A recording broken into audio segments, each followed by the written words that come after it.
میرے بتائے ہوئے قاتل پوری دنیا میں کوئی مائی کا لال غلط ثابت کرے، میں منہ مانگا انعام بھی دوں گا، اس کے ہاتھ پہ بیعت بھی کروں گا۔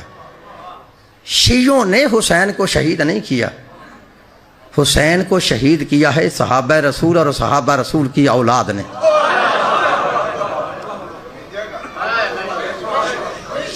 یہ بڑا جملہ میں نے کہا، جتنے سید بیٹھے ہو میں ان سے معافی مانگ کے جملہ کہتا ہوں۔ میں نے دعویٰ کیا نا، وہ دعویٰ بیکار ہوتا ہے جس کی دلیل نہ ہو۔ میں نے کہا نا حسین کو کس نے شہید کیا ہے، سمجھائی نا؟ شیعوں نے شہید نہیں کیا، حسین کو شہید کیا ہے صحابہ رسول اور صحابہ رسول کی اولاد نے۔ لو پھر لکھو، سیدوں سے معافی مانگ کے جملہ کہتا ہوں، میرے مولا حسین کا پہلا قاتل ہے محمد بن اشعث۔ پتہ یہ کون ہے؟ یہ اشعث بن قیس کندی کا بیٹا ہے، مسلمانوں کے بادشاہ اول کا سکا بن جائے۔ پتہ ہے اس ملعون نے کیا کیا تھا؟ پھر سیدوں سے معافی مانگ کے جملہ کہتا ہوں، لکھا ہے یہ وہ ملعون ہے جس نے کربلا کے میدان میں میرے مولا حسین بادشاہ کو داڑھی مبارک سے پکڑ کر پہلا تماچا مارا تھا۔ اجرکم اللہ۔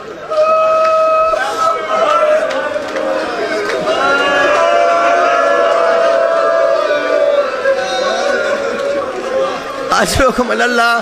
یہ پہلا قاتل ہے۔ دوسرا قاتل ہے سنان بن انس۔ انس بن نخی صحابی رسول ہے، اس کا بیٹا ہے یہ سنان۔ یہ وہ ملعون ہے جس نے کربلا کے میدان میں مولا حسین کو نیزہ مارا تھا۔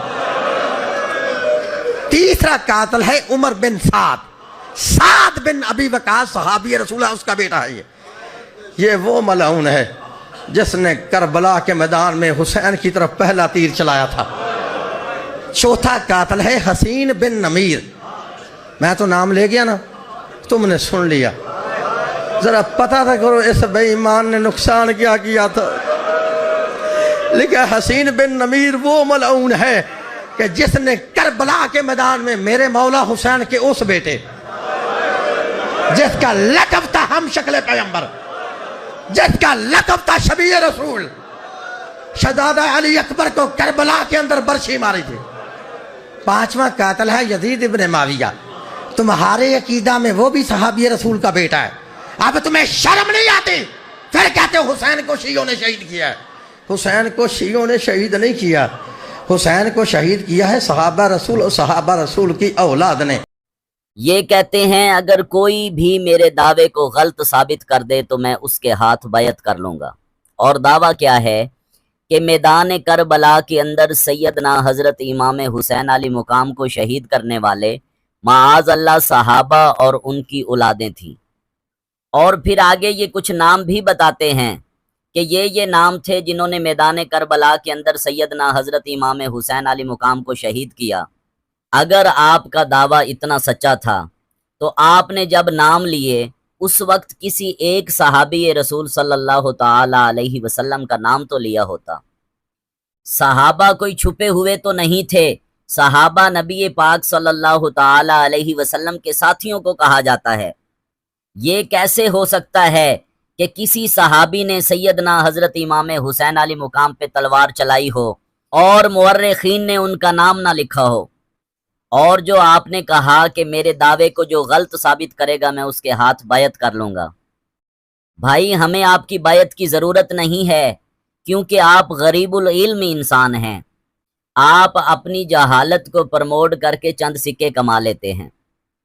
آپ جیسے غریب العلم انسان کی کسی فرقے میں ضرورت نہیں ہے۔ میں آپ کو قیامت کی صبح تک کا ٹائم دیتا ہوں، آپ سیدنا حضرت امام حسین علیہ مقام کے قاتلوں میں کسی ایک صحابی کو بھی ثابت نہیں کر سکتے۔ ایسا کیسے ہو سکتا ہے کہ ہو صحابی رسول صلی اللہ تعالی علیہ وسلم میرے نبی کی آل کی عظمت اور شان کو نہ جانے؟ یہ کبھی نہیں ہو سکتا۔ صحابہ تو سیدنا حضرت امام حسین علیہ مقام کے جوتے سیدھے کیا کرتے تھے، ان کے جوتے اپنے امامے سے صاف کیا کرتے تھے۔ حضرت ابو ہریرہ رضی اللہ تعالی عنہ جیسے صحابی اپنا امامہ شریف اتار کے سیدنا حضرت امام حسین علیہ مقام کے جوتے صاف کیا کرتے تھے، اور سیدنا حضرت ابن عباس رضی اللہ تعالی عنہ جیسے صحابی سیدنا حضرت امام حسین علیہ مقام کے جوتے سیدھے کیا کرتے تھے۔ اصحاب رضوان اللہ علیہم اجمعین تو اس گھر کا اتنا ادب کیا کرتے تھے کہ آپ کے وہاں تک تخیلات نہیں جا سکتے۔ اب میں آپ کو بتاؤں گا کہ حقیقت کیا ہے۔ میدان کربلا میں صحابہ موجود تھے، اور ایک نہیں دو نہیں، پورے 12 صحابی رسول صلی اللہ تعالی علیہ وسلم موجود تھے، اور ان 12 صحابہ نے سیدنا حضرت امام حسین علی مقام پر اپنی جانوں کے نذرانے پیش کیے۔ سیدنا حضرت امام حسین علی مقام کی طرف سے لڑتے ہوئے جام شہادت نوش فرمایا۔ میں آپ کو بتاتا ہوں ان صحابہ کے نام کیا تھے۔ پہلے صحابہ سیدنا حضرت مسلم بن اوسجہ رضی اللہ تعالی عنہ، دوسرے صحابہ سیدنا حضرت حبیب بن مظاہر رضی اللہ تعالی عنہ، تیسرے صحابہ سیدنا حضرت زبیر بن کین رضی اللہ تعالی عنہ، چوتھے صحابہ سیدنا حضرت ظاہر بن عمر اسلمی رضی اللہ تعالی عنہ، پانچویں صحابہ سیدنا حضرت شبیب بن عبداللہ رضی اللہ تعالی عنہ، چھٹے صحابہ سیدنا حضرت عمار بن ابی سلامہ رضی اللہ تعالی عنہ، ساتویں صحابہ سیدنا حضرت مسلم بن کثیر رضی اللہ تعالی عنہ، آٹھویں صحابہ سیدنا حضرت عبد الرحمن بن عبد رب الانصاری رضی اللہ تعالی عنہ، نویں صحابہ سیدنا حضرت انس بن حارث الاسدی رضی اللہ تعالی عنہ، دسویں صحابہ سیدنا مجمع الجوہنی رضی اللہ تعالی عنہ، 11ویں صحابہ سیدنا حضرت مسلم الاسدی رضی اللہ تعالی عنہ، اور 12ویں صحابہ سیدنا حضرت ظاہر رضی اللہ تعالی عنہ۔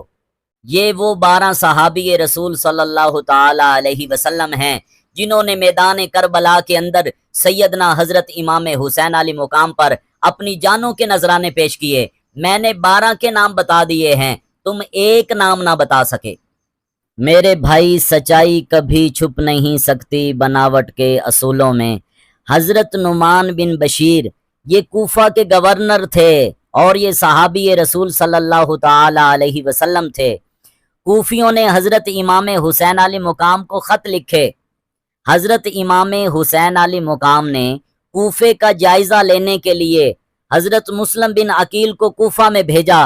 جیسے ہی حضرت مسلم بن عقیل کوفہ میں آئے، 18,000 کوفیوں نے حضرت مسلم بن عقیل کے ہاتھ بیعت کی حضرت امام حسین کی طرف۔ یہ سب کچھ ہوتا رہا۔ حضرت امام حسین علی مقام کی دعوت کوفہ میں چلتی رہی۔ ساری تاریخ کی کتابیں اٹھا کے دیکھو، حضرت نعمان بن بشیر نے حضرت امام حسین یا حضرت مسلم بن عقیل کے خلاف کوئی قدم اٹھایا؟ نہیں اٹھایا، حالانکہ وہ جانتے تھے اس بات کی انہیں سخت سزا ملے گی، ان کی گورنری جاتی رہے گی، ان کی ساری مال و دولت جاتی رہے گی، سزا بھی ملے گی، لیکن اس کے باوجود انہوں نے سیدنا حضرت امام حسین علی مقام کے خلاف کوئی قدم نہیں اٹھایا۔ پھر یزید کے حامیوں نے یزید کو خط لکھا کہ حضرت امام حسین علی مقام کی طرف سے مسلم بن عقیل کوفہ میں آ چکے ہیں، لیکن اس کے باوجود حضرت نعمان بن بشیر نے ان کے خلاف کوئی قدم نہیں اٹھایا۔ یہاں کسی اور سخت آدمی کو بھیجو اور نعمان بن بشیر کو معزول کرو۔ پھر یزید نے ابن زیاد کو خط لکھا کہ تم کوفہ میں جاؤ، وہاں جا کر نعمان بن بشیر کو معزول کرو، اور ان کی جگہ پہ تم وہاں پہ کوفہ کے گورنر ہو، اور سیدنا حضرت امام حسین علی مقام کے خلاف سخت قدم اٹھاؤ۔ جیسے ہی ابن زیاد آیا، سارے کوفی جو بیعت کر چکے تھے انہوں نے بیعت توڑ دی، اور سارے کے سارے سیدنا حضرت امام حسین اور مسلم بن عقیل کے خلاف ہو گئے۔ سب نے اپنے گھروں کے دروازے بند کر لیے۔ حضرت مسلم بن عقیل ہر کوفی کے گھر جاتے، دروازے پہ دستک دیتے کہ مجھے پانی کا ایک گلاس ہی پلا دو، لیکن ان کو پانی تک کوئی نہ پلاتا۔ پھر سیدنا حضرت مسلم بن عقیل کو ہانی کے گھر میں پناہ ملی۔ جب اس بات کا علم ابن زیاد کو ہوا تو اس نے بڑی بے دردی سے ہانی کو شہید کیا، اور پھر سیدنا حضرت مسلم بن عقیل کو بھی شہید کر دیا۔ یہاں تک کہ کوفہ والوں نے سیدنا حضرت مسلم بن عقیل کے 2 معصوم بچے ابراہیم اور محمد، یہ ابھی چھوٹے تھے، ان کو بھی شہید کر دیا، اور ان کے سر ان کے تن سے جدا کر دیے۔ کوفی لا یوفی، تم ان سے رکھتے ہو وفا کی امید جن کو یہ بھی نہیں پتا کہ وفا کیا ہے۔ اور بعد میں جب اسیران کربلا مدینہ گئے ہیں تو ان کی حفاظت کے لیے حضرت نعمان بن بشیر ساتھ تھے۔ انہوں نے اتنے ادب و احترام سے خاندان رسول صلی اللہ تعالی علیہ وسلم کو مدینے پہنچایا کہ پاک بیبیوں نے اپنے زیورات اتارے اور اپنے قاصد کو بھیجا کہ یہ نعمان بن بشیر کو دے دو، اس کی خدمت کا صلہ ہے۔ آؤ آؤ در زارا پر پھیلائے ہوئے دامن، یہ ہے نسل کریموں کی لجپال گھرانہ ہے۔ جیسے ہی وہ قاصد زیورات لے کے حضرت نعمان بن بشیر کے پاس گیا تو آپ روئے اور رو کر کہنے لگے مجھے دنیا کے مال و زر کی ضرورت نہیں ہے، میں نے آل رسول صلی اللہ تعالی علیہ وسلم کا خیال فقط اس لیے رکھا کہ میرے نبی مجھ سے راضی ہو جائیں۔ آپ نے غلام سے کہا یہ زیور پاک بیبیوں کو واپس کر کے ان سے صرف اتنی گزارش کرنا کہ روز محشر کے دن میرے نبی کے سامنے جب وہ تشریف لائیں تو اتنی سی گواہی دے دیں میرے حق میں کہ نعمان بن بشیر نے اپنے نبی کے بعد بھی نبی پاک صلی اللہ تعالی علیہ وسلم کے گھر والوں سے وفا کی ہے۔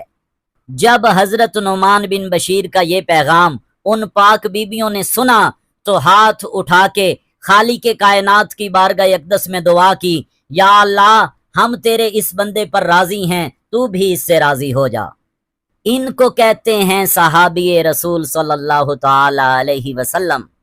اور جب سیدنا حضرت امام حسین علی مقام کی شہادت کی خبر مکہ اور مدینہ میں پہنچی تو صحابہ نے ایک لشکر تیار کیا یزید اور اس کے حواریوں کے خلاف، اور یزید کے خلاف جنگ کی۔ یہ وہی صحابہ ہیں جن کو قرآن پاک میں خالق کائنات نے فرمایا کنتم خیر امہ، یہ میرے چنے ہوئے لوگ ہیں، جن کو اللہ چنتا ہے وہ کبھی غلط نہیں ہو سکتے۔